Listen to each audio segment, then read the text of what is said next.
Nous célébrons donc cette journée dans un contexte un peu particulier, comme les prédécesseurs l'ont signifié, ce contexte de conflit. Ce conflit que nous qualifions que autre chose que la manifestation violente, barbare de l'impérialisme, du néocolonialisme, de l'esclavage qu'on tend à nous imposer aujourd'hui. Ce que nous avons qualifié terrorisme. C'est dans ce sens que lorsque nous prenons par exemple le volet de l'orpaillage, votre thème en dit long sur l'employabilité des jeunes en milieu rural, beaucoup de nos jeunes se retrouvent aujourd'hui sur les sites artisanaux de production, dans des conditions les plus pénibles.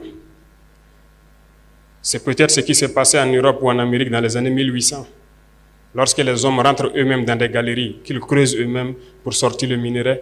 Nos jeunes continuent de vivre cela, au péril de leur vie. Nous essayons aujourd'hui de moderniser un peu. C'est à l'issue de ça que nous avons créé donc la SONASP, une société qui va se permettre de pouvoir exploiter et de commercialiser nos substances précieuses, notamment l'or. L'or que les jeunes exploitent, que d'autres personnes viennent acheter à vil prix et qui contribuent à nourrir le terrorisme, qui sort du pays sans que nous n'ayons aucun contrôle.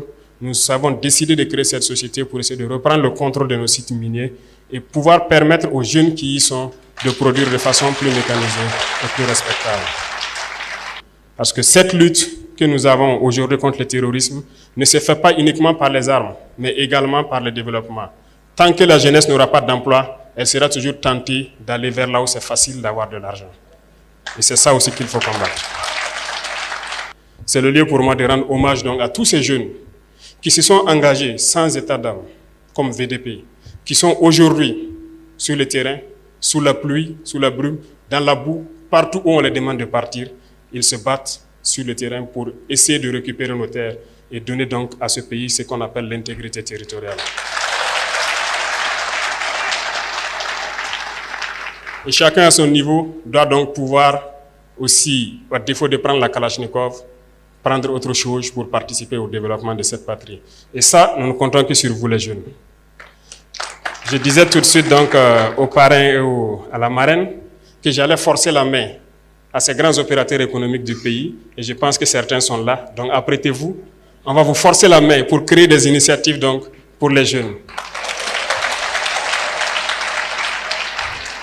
Nous avons donc lancé l'APEC dans ce sens-là pour permettre de créer ce qu'on appelle nos entreprises que nous voulons mettre sur place. Parce que nous le disons, c'est inconcevable que nous puissions ici produire de la tomate et que nous importons de la pâte de tomate. C'est absurde que nous avons tous les produits oléagineux ici et que nous ne puissions pas les transformer.